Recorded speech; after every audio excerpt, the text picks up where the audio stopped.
Travel India में आप सभी का हार्दिक हार्दिक स्वागत है।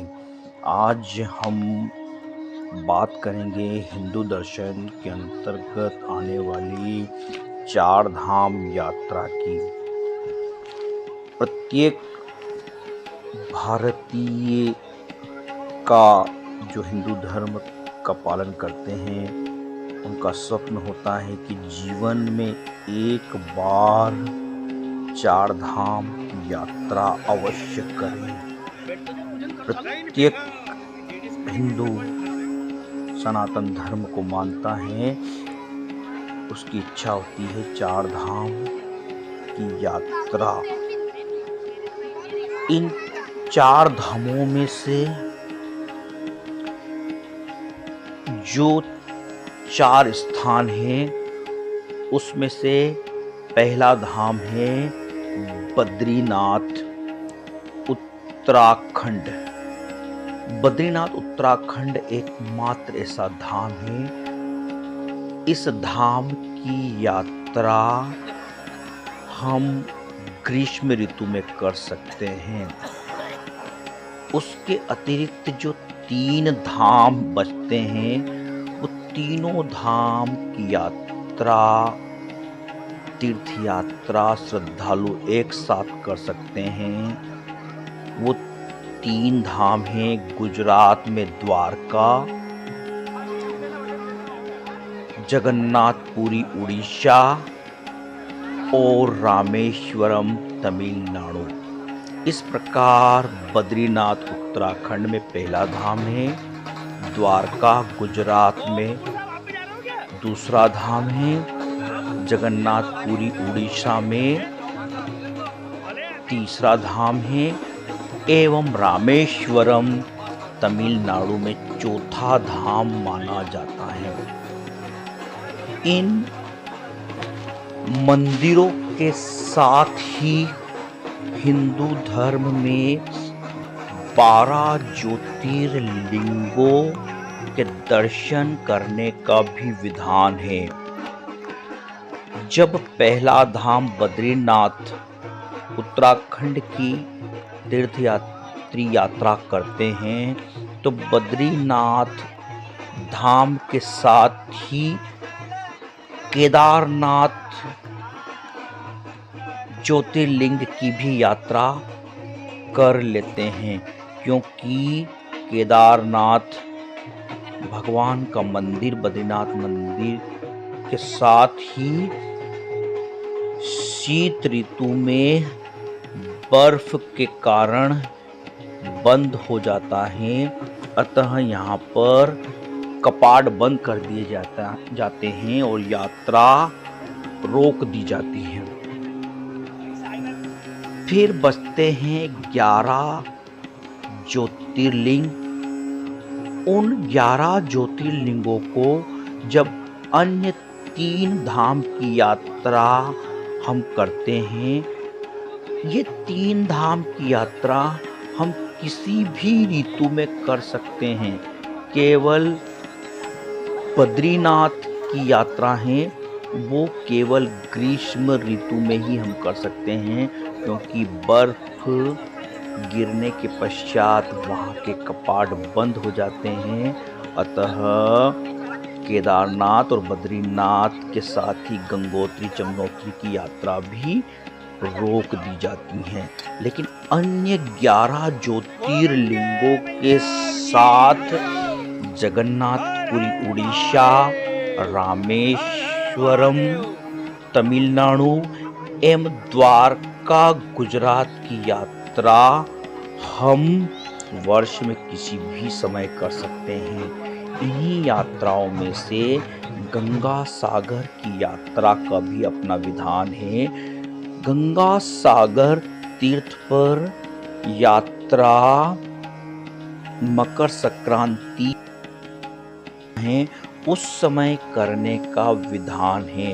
उसके अतिरिक्त आप इन धामों की किसी भी समय यात्रा अपनी सुविधा अनुसार कर सकते हैं। वैसे तो नियमानुसार हिंदू धर्म में यह विधान है कि जब आप अपने सभी गृहस्थ धर्म के दायित्व को पूर्ण कर लेते हैं, तब व्यक्ति को वानप्रस्थ आश्रम की अवस्था में इन 4 धामों की यात्रा करनी चाहिए।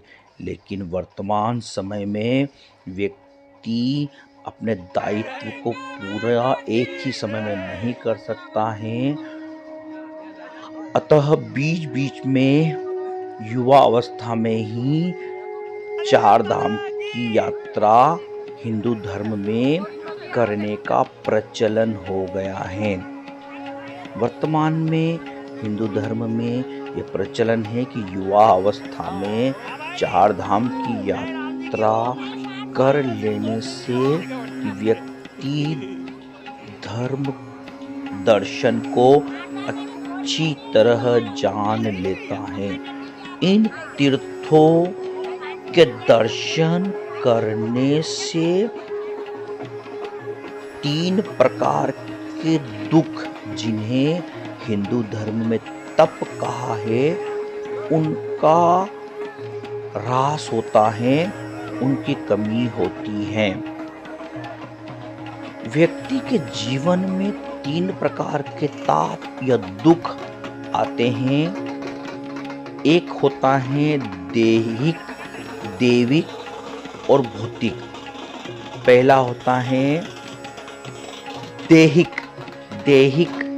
तप, यानी देहिक दुख वो होते हैं जो हमारे शरीर पर आते हैं। उसमें अंग पीड़ा, कोई बीमारी हो, ये सभी देहिक तप या देहिक दुखों में आते हैं। देहिक तपों से आप औषधि का उपयोग करके, अच्छे भोजन को ग्रहण करके और व्यायाम के द्वारा देहिक तपों से बचा जा सकता है। उसके बाद अगला तप आता है भौतिक तप। भौतिक तप में भौतिक ताप यानी कि दुख, वस्तुओं का कम होना, निर्धनता होना, इसका एक उदाहरण है। यदि आप इस दुख से बचना चाहते हैं तो हम अतिरिक्त श्रम करके, खूब मेहनत करके भौतिक पदार्थों का अर्जन करके उसका सुख भोग सकते हैं। लेकिन जो दैविक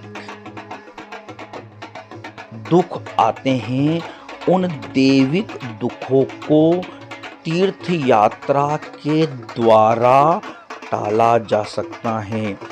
ये दैविक दुख आप स्वयं के ऊपर, आपके परिवार के ऊपर आ सकते हैं। इस कारण से 4 धाम की यात्रा की जाती है, अन्य मंदिरों की यात्रा की जाती है, ताकि हमारे ऊपर यदि कोई दैविक दुख आना होता है तो परम पिता परमेश्वर उस दुख से हमारी रक्षा करता है। अतः हमें दैविक दुख के निदान हेतु जप, तप, ध्यान, धारणा, यज्ञ, हवन, पूजन, भजन इत्यादि में लगे रहना चाहिए।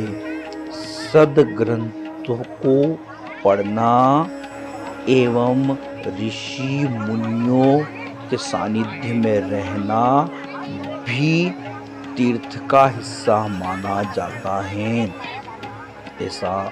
ऐसा माना जाता है कि सद्ग्रंथों के पढ़ने से भी हमारे दैविक तपों का निदान होता है।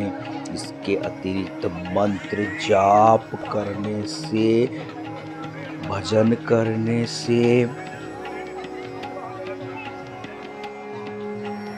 मंदिरों की परिक्रमा करने से, पवित्र नदियों में स्नान करने से, दान देने से, भूखों को भोजन कराने से, माता पिता की सेवा करने से भी आपके दैविक दुखों का नाश होता है।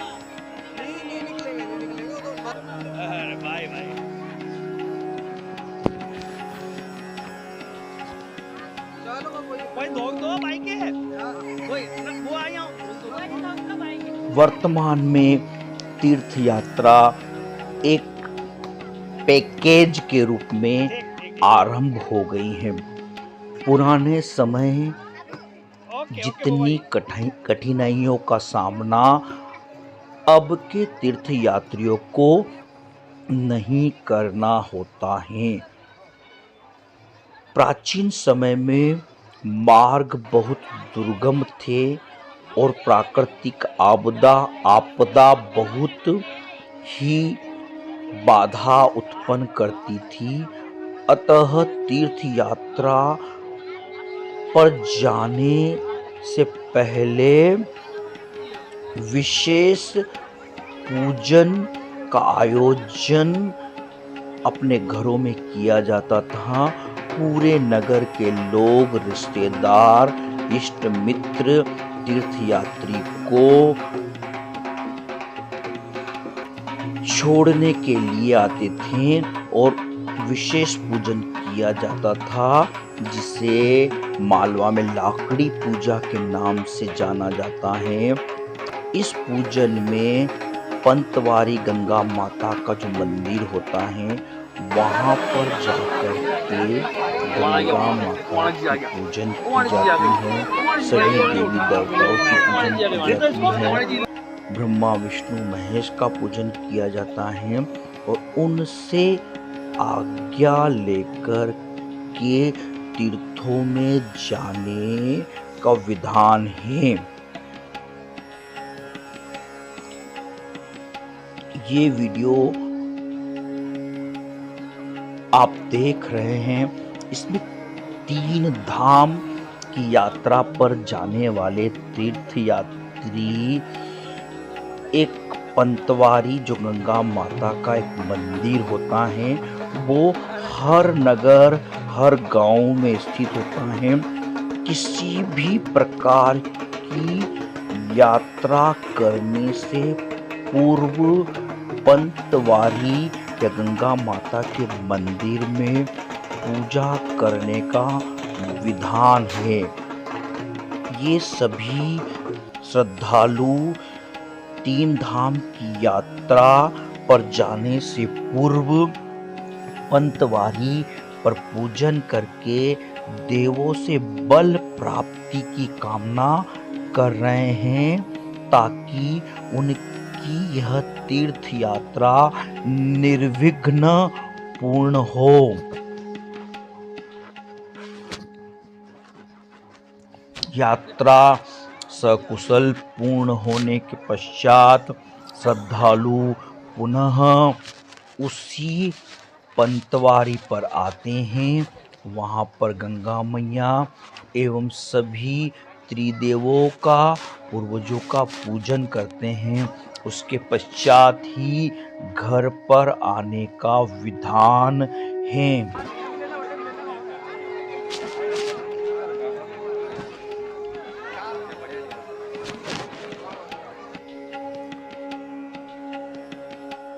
प्राचीन समय में जब श्रद्धालु तीर्थ यात्रा पर जाते थे, तब वहाँ पर अपना खाना, भोजन इत्यादि स्वयं बनाते थे। लेकिन वर्तमान समय में एक पैकेज के रूप में यात्रा अत्यंत ही व्यवस्थित ढंग से संपन्न होने लगी है। वहाँ पर तीर्थ यात्रियों को तीर्थ यात्रा कराने वाली एजेंसी के द्वारा दोनों टाइम भोजन, नाश्ता इत्यादि दिया जाता है। और बीच में जो विशेष व्रत, एकादशी, पूर्णिमा इत्यादि आते हैं, उस समय पर फलाहार की व्यवस्था की जाती है।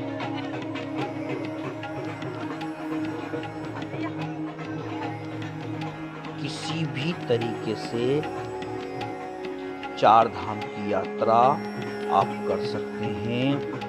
या तो आप छोटे छोटे टुकड़ों में यात्रा को बांट करके यात्रा पर जा सकते हैं, या फिर आप चार धाम की इस पवित्र यात्रा को दो भागों में बांटकर करना होती है। एक धाम जो बद्रीनाथ जी का धाम है वो केवल ग्रीष्म ऋतु में खुलता है, अतः वहाँ पर यात्रा ग्रीष्म ऋतु में ही करनी होती है। उसके अतिरिक्त अन्य जो चार धाम हैं उनकी यात्रा आप किसी भी समय कर सकते हैं।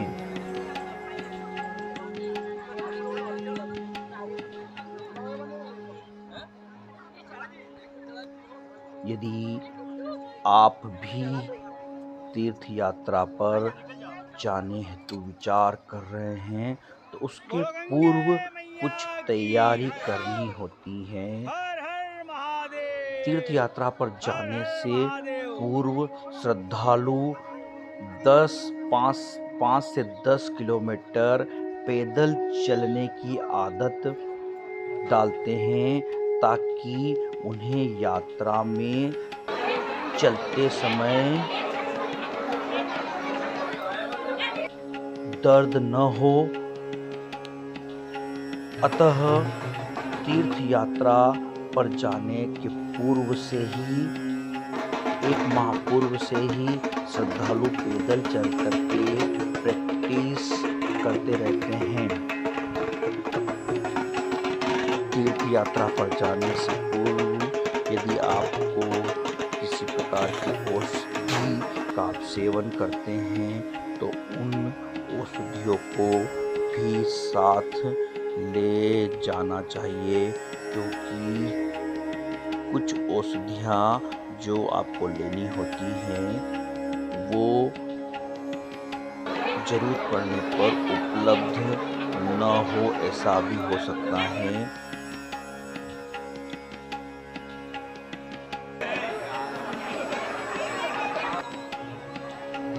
आप सभी की तीर्थ यात्रा मंगलमय हो, सकुशल पूर्ण हो, ऐसी भगवान शिव से हम कामना करते हैं। और यदि आपको हमारा यह वीडियो पसंद आया हो तो इसे लाइक करें, शेयर करें, सब्सक्राइब करें। और यदि आप हमारे चैनल पर नए हैं तो उसे सब्सक्राइब करें और कमेंट बॉक्स में ओम नमः शिवाय अवश्य लिखें। धन्यवाद। ओम नमः शिवाय, ओम नमः शिवाय, ओम नमः शिवाय। इसी प्रकार के मंदिरों के एवं अन्य धार्मिक यात्राओं के वीडियो देखने हेतु हमारे चैनल पर अवश्य विजिट कीजिए। आप @travelall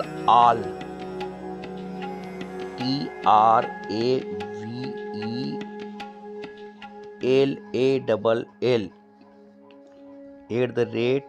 के बाद आप ट्रेवल लिखेंगे तो हमारा चैनल आसानी से आपको उपलब्ध होगा। ओम नमः शिवाय, ओम नमः शिवाय, ओम नमः शिवाय। ट्रैवल इंडिया पर विजिट करने के लिए आपको बहुत बहुत धन्यवाद। ओम नमः शिवाय।